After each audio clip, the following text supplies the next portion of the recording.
आज किस तरह बैठक की गई है? इस बैठक में क्या उम्मीदवार कॉमरेड अवधेश कुमार राय के समर्थन में एकताबद्ध संयुक्त बैठक की गई और इस बैठक के द्वारा पूरे लोकसभा क्षेत्र में युद्ध स्तर पर मतदान केंद्र सहित मतदान केंद्र, पंचायत, अंचल, अनुमंडल, विधानसभा क्षेत्र तमाम स्तरों पर कमेटियां गठित की जा रही हैं और मतदाताओं के बीच ये लोग जा रहे हैं। जो अभी एक पत्रकार ने पूछा और जो भ्रष्टाचार का सवाल उठाया, जो देश की वित्त मंत्री महोदया हैं सीताराम रमन,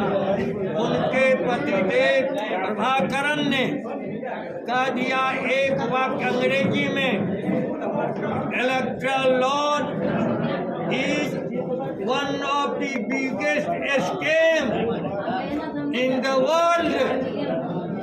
देश का नहीं, पूरी दुनिया का महाघोटाला ये चुनावी चंदा, जिसको अंग्रेजी में इलेक्टोरल बॉन्ड कहते हैं। पत्रकार भाइयों, चुनाव में चंदा लेना कोई अपराध नहीं है, लेकिन यह जो अपराध है यह कानूनी रूप से डाका कांड है। कानूनों का अवैध रूप से संशोधन करके ऐसा बना दिया कि हमको जो चंदा देगा, हमारे नाम से हमारे खाता में जो वोट देगा, उसका नाम गुप्त रखेंगे। उन कंपनियों पर ईडी और सीबीआई की छापेमारी हुई, मुकदमे चल रहे हैं और उसने दूसरे दिन तीसरे दिन ठेका ले लिया हजारों करोड़ का, 1,62,000 करोड़ का ठेका। इलेक्टोरल बॉन्ड में भारी रिश्वतखोरी जो की गई है, कुल मिला करके भारतीय जनता पार्टी के खाते में 60 अरब की घूसखोरी, रिश्वतखोरी की राशि जमा की गई है। आज तक इतना बड़ा भ्रष्टाचार न तो आजादी के पहले और न आजादी के बाद किसी एक राजनीतिक दल ने नहीं किया है। पत्रकार भाइयों, यह संदेश तमाम जो हमारे 40 उम्मीदवार हैं, बिहार ही नहीं पूरे देश में यह जाएगा संदेश कि भाजपा से बढ़ के भ्रष्टाचारी कोई नहीं है। इसलिए आज इस प्रेस सम्मेलन में हम महागठबंधन की ओर से मांग करते हैं और सलाम करते हैं मुख्य न्यायाधीश सर्वोच्च न्यायालय के चंद्रचूड़ साहब का। यदि वो इस पद पर नहीं रहते, इस घोटाला का आप पर्दाफाश आज नहीं कर पाते। इसलिए हम फिर मांग करते हैं कि आप सर्वोच्च न्यायालय के मुख्य न्यायाधीश की निगरानी में ही घोटाला की जांच की जाए और जो भारतीय जनता पार्टी ने भ्रष्टाचार किया उसके खाता को सीज करो। भारतीय जनता पार्टी के तमाम खाते को सीज करो। उसके राष्ट्रीय अध्यक्ष और जिसके खाते में गया है फर्जी कंपनियों का, घोटाला करने वाली कंपनियों का बॉन्ड, उसको तुरंत गिरफ्तार करो और तब तक रखो जेल में जब तक कि इसकी जांच में वह बेदाग नहीं साबित हो जाए। और जान लीजिए कि वामपंथी इस देश में बेदाग है। सीपीआई ने, सीपीएम ने, माले ने कहा 1 पैसा हम नहीं लेंगे और हमारी वृंदा करार जो नेता है वह भी वन ऑफ द पिटिशनर थे। कांग्रेस सीताराम येचुरी ने सीना तान के कहा 1 पैसा नहीं। कांग्रेस ये भी बर्धन दुनिया से चले गए, गुरदास दास गुप्ता चले गए। उस समय भी कंपनी ला करके बॉन्ड या चेक देती थी, 1 पैसा नहीं लिया गया। और आज हमें गौरव है कि इस प्रेस सम्मेलन में इस महा घोटाला को जो उजागर किया गया है तमाम लोकतांत्रिक दलों ने, पत्रकारों ने, इसलिए इसका हम पर्दाफाश करते हैं और जांच की मांग करते हैं और तमाम मतदाताओं से अपील करते हैं कि भ्रष्ट तानाशाह सरकार को शिकस्त दें। लोकल एजेंडा भी कुछ होगा क्या इस बार बेगूसराय में जो चुनाव लड़ा जा रहा है महागठबंधन?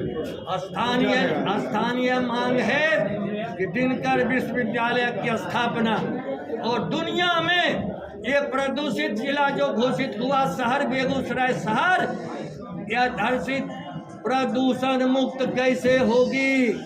और यहाँ जो बेरोजगारी है, जो ऑयल रिफाइनरी है या अन्य जो सरकारी उपक्रम है उसमें जो छटनी कर दी गई है, ठेका पर जो बहाली है, हम उनको अस्थायीकरण की मांग करते हैं।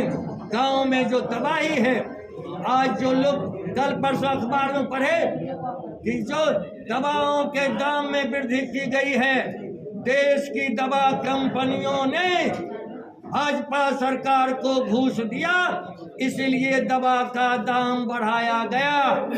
जब तक ये घूसखोरी रहेगी, महंगाई रहेगी, बेरोजगारी रहेगी, नरेंद्र मोदी की सरकार पढ़े लिखे नौजवानों में देश में 30 करोड़ ऐसे शिक्षित बेरोजगार हैं जिनको रोजगार नहीं दिया गया, और कोरोना में तो पूरे देश के 18 करोड़ लोगों को बेरोजगार कर दिया। इसलिए इस राज्य से जो मजदूरों का पलायन हो रहा है, पता नहीं मतदान के भी दिन लौटे नहीं, बेगूसराय से जो पलायन होता है बेरोजगारों का, मुंबई जाते हैं, कलकत्ता जाते हैं, पूना जाते हैं, त्रिपुरा जाते हैं, विदेश भी जाते हैं। हम इन मजदूरों के पलायन को रोकने का संकल्प लेकर के अपने उम्मीदवार को लोकसभा भेजने की तैयारी युद्ध स्तर से प्रारंभ कर। रिफाइनरी में ठेका मजदूरों के साथ जो व्यवहार है, जो वाजिब हक मिलना चाहिए, लगातार मांग उठ रही है, क्या ये भी मुद्दा बनेगा? संगठित मजदूरों के साथ हमारी यूनियन जो है, जो बरौनी मजदूर तेल शोधक कारखाना मान्यता प्राप्त यूनियन है, ये ठेके पर काम करने वाले मजदूरों की लड़ाई लड़ रहे हैं हम, और आगे भी इनको हम अस्थायीकरण की मांग करते हैं। संतोष पूजे राहुल गांधी ने नारा दिया नफरत के बाजार में मोहब्बत की दुकान खोलने जा रहे हैं।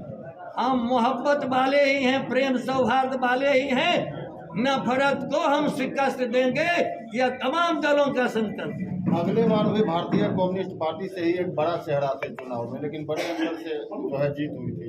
इस बार की ये बड़ा चेहरा छोटा चेहरा भारतीय कम्युनिस्ट पार्टी में नहीं होता है। यहाँ हर एक कार्यकर्ता बड़ा चेहरा है, इसलिए शत्रुघ्न प्रसाद सिंह आपके सामने सीना तान के बैठा है। शत्रुघ्न प्रसाद सिंह चुनाव लड़ रहा है, अवधेश कुमार नहीं लड़ रहा है, महागठबंधन चुनाव लड़ रहा है। कन्हैया की भी चर्चा हो रही थी आने की, वो सब हो गया, पर्दा गिर गया है। एकताबद्ध कांग्रेस का भी अभी रामविलास बाबू बैठे हुए थे। पूरे देश में हम एकताबद्ध हैं, कोई दूसरा उम्मीदवार नहीं है, एकमात्र उम्मीदवार कांग्रेस अवधेश कुमार। क्या लग रहा है कितने वोटों से जीत हासिल करेंगे बेगूसराय? देखिए, हम वोट के ठेकेदार अपने को नहीं मानते, और हम 400 वाला 420 वाला ऋषि गुफा नहीं छोड़ते हैं। जो जन सैलाब उमड़ रहा है, माननीय प्रतिपक्ष नेता तेजस्वी का जो देखा अपने जन विश्वास, और यहाँ से गांधी मैदान में जो लाल झंडा, हरा झंडा, तिरंगा झंडा का जो जन सैलाब देखा, ये आप अंदाज कर लीजिए इस बार की जीत पिछले तमाम जीत से अभूतपूर्व हम दर्ज करें। कांग्रेस जिला अध्यक्ष साजन सिंह आज कांग्रेस जिला अध्यक्ष ने दिल्ली से फोन किया कि उनके प्रतिनिधि जा रहे हैं रामविलास बाबू। हमारे माननीय विधायक साहेबपुर कुमार ललन जी ने फोन करके कहा कि हमारे अशोक जी जाके प्रतिनिधित्व करेंगे और जिला अध्यक्ष मोहित यादव रहेंगे। पेप्सी प्लांट का